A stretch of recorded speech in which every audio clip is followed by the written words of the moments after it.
अपने विचार रखना चाहूँगा कि जैसे सेंट्रल ने जो योजना जो नियम निकाला है ये 33% रिजर्वेशन का, ये बहुत अच्छी पहल है और इसका इम्प्लीमेंटेशन होना चाहिए। अभी वर्तमान में 81 महिलाओं की सीटें हैं लोकसभा के अंदर। अगर वो इस इम्प्लीमेंटेशन के बाद में 181 होती है तो वो एक विमेन एम्पावरमेंट के लिए बहुत अच्छी चीज़ होगी। पर वैसा सिर्फ एक उनकी विचार दिखता है, क्या उन पर जो राजनीतिक पार्टियाँ हैं वो अपना स्टैंड नहीं ले पा रही हैं। आज विधानसभा के इलेक्शन है, आज विधानसभा के इलेक्शन होते हुए भी बहुत सी दोनों ही मुख्य धारा की राजनीतिक पार्टियों ने अपनी उस तरह की महिलाओं को सीटें दी नहीं।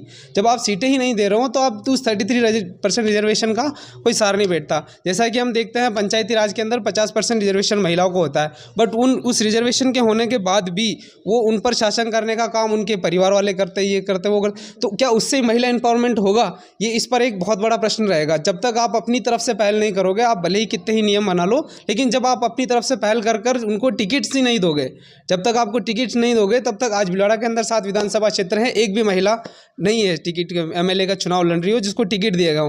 तो क्या इस पर उन लोगों का संशय नहीं बनता है कि यार हम टिकट देंगे तब जाके वो 33% रिजर्वेशन का कोटा पूरा होगा?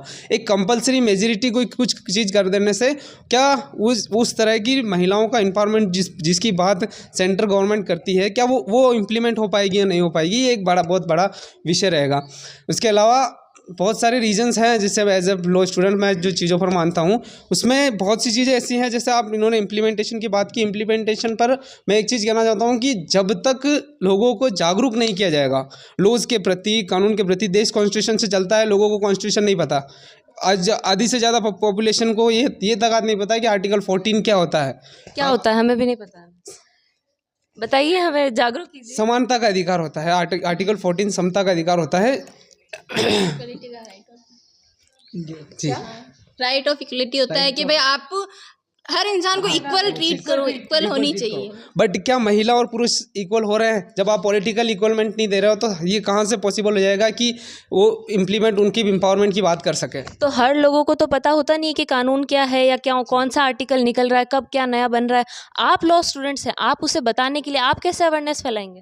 अवेयरनेस का बहुत से, जैसे जो हाई कोर्ट्स वगैरह होती है उनके थ्रू अवेयरनेस जागरूक प्रोग्राम चलाए जाते हैं कॉन्स्टिट्यूशन के ऊपर। कौन से प्रोग्राम्स? मैंने नहीं सुना है। विधिक सेवा करके एक प्राधिकरण है, वो बहुत सारी जगह पर जागरूक अभियान चलाए जाते हैं। सब बहुत सी अच्छा ये हाई कोर्ट्स के द्वारा चलते हैं, पर गवर्नमेंट के थ्रू ये चीज़ प्रोग्राम चलने चाहिए। किसी योजना का हो गया, किसी प्रोग्राम का हो गया, वो गवर्नमेंट के थ्रू चलने चाहिए। आज महिलाओं के लिए अगर कोई कुछ ऐसे कानून बता सकते हैं जो कानून अच्छे हैं फीमेल के लिए या फिर यंग बच्चों के लिए, जो कि लोगों को पता ही नहीं है? बहुत सारे इसमें मैं कानून को जोड़ा, जैसे पोस्को वगैरह के जो एक्ट हैं। क्या है फोस्को एक्ट? पोस्को एक 14 साल से जो कम उम्र की महिलाओं के या बालिकाओं के साथ जो होते हैं उनके ऊपर लोगों को जागरूकता नहीं है कि वो लोग वहाँ तक नहीं पहुँच पाते, उनको वो है ही पता ही नहीं है उस लॉज के बारे में, इसलिए वो चीज़ बढ़ती रहती है। वो जब उनको लॉ नहीं पता तो वो उनके हिसाब से चार्जशीट बनाई, पेश किया, वो ठीक है, वो छूट गया, 7 दिन में बाहर आ गया। फिर तो नॉर्मल बदतमीजी के केस में और फोक्सो एक्ट में क्या डिफरेंस? नॉर्मल बदतमीजी के केस में और पोस्को एक्ट में ये रहता है कि दंड का जो प्रावधान होता है, वो दंड का प्रावधान पोस्को के अंदर कठोर होता है और जो उसके अंदर होता है वो मामूली होता है, जुर्माने के बेसिस पर। तो वो तो उसमें भी मामूली होना नहीं चाहिए। नॉर्मल बदतमीजी एज ए पोक्सो में काउंट नहीं होती। पोक्सो में मेन काउंट होता है सेक्सुअल हेरेसमेंट, जो होता है आप रेप ले लो या आप किसी को फिजिकली टच कर रहे हो या कुछ भी करो, हेरेस कर रहे हो, उस हिसाब उसको लिया जाता है। अभी आपने जो बोला 30% होना चाहिए, फीमेल्स को सीट मिलनी चाहिए पॉलिटिक्स में। अभी अपन देखते हैं यूथ में, मैंने बहुत जगह ये चीज़ नोटिस करी, जब एम्प्लॉयमेंट की बात आती है, जब जॉब्स की बात आती है, गवर्नमेंट जॉब्स की बात, तब कहते हैं लड़के हमेशा ये चीज़ कहते हैं कि आधे से ज़्यादा सीटें तो लड़कियों को दे दी, और जो सीटें उनके लिए फिक्स नहीं है, जो दूसरी सीटें, उसमें भी लड़कियाँ अपना पार्ट देती है, जबकि कॉम्पिटिशन फाइट करने वाले लड़के ज़्यादा होते हैं, क्योंकि अपने ऑब्वियसली कंट्री में लड़कों की पॉपुलेशन ज़्यादा है। इस पर आप क्या कहेंगे? मैम, जहाँ तक पॉपुलेशन का बात है, 4951 की पॉपुलेशन इंडिया के अंदर रजिस्टर्ड है। तो मेरा ये थॉट है, जितनी पॉपुलेशन, जैसे हमारा जो स्टार्टिंग से रिजर्वेशन का जो प्रोसीजर रहा है, वो जितनी पॉपुलेशन उतना रिजर्वेशन। अगर आज 51% बॉयज़ अगर हैं तो उनको 51% ही सीटें वो कैपेबल करते हैं। अगर महिलाएं 49% है तो उनको 49% रिजर्वेशन। आप कहना चाहते हैं 100 सीटों में से 49 फिक्स सीटें लड़कियों की, और 49 से ज़्यादा सीटों पे 51 वाला जो पार्ट है उसमें लड़कियां नहीं जानी चाहिए? जी, नहीं जानी चाहिए। क्यों? अगर लड़का कोई डफर है, उसकी कंपैरिजन में लड़की इंटेलिजेंट है, मान लो कि लड़कियों के 10 का ग्रुप है, उसमें से 9 इंटेलिजेंट है, लड़कों का 10 का ग्रुप है, उसमें से 8 डफर है, तब तब मैं मेरा जो कहना है वो ये कहना है कि अगर जैसे मेरे हम 5 स्टूडेंट्स का ग्रुप है, 5 में से अगर 3 और 2 का रिजर्वेशन रखा जाता है, तो अगर उसमें से अगर एक कोई अयोग्य है, अगर एक उस तरह का कोई है, बॉयज़ अगर अयोग्य है, तो मे बी उसकी जगह उसको सीट मिलनी चाहिए, वो योग्यता के बेसिस पर है। मगर उस योग्यता के बेसिस पे तो रिजर्वेशन चला ही जाना चाहिए। 49% जो रिजर्वेशन जिसकी मैं बात कर रहा हूँ, उस रिजर्वेशन में मैम ऐसा है कि उन 49% रिजर्वेशन का भी एक वो पैरेलल वो होना चाहिए कि योग्यता के हिसाब से वो 49 होनी चाहिए। ठीक है, मैं ऐसा नहीं कहता कि वो 100% 49 के ऊपर अगर वो कोई योग्य नहीं है तो उसको भी मिले। वो 49 का एक क्राइटेरिया होना चाहिए कि उस पर भी योग्य मिलना चाहिए। अगर अपन रिजर्वेशन की बात करें तो वो फिक्स्ड सीटें होती है, 49 सीटें फिक्स्ड है कि लड़की के लिए।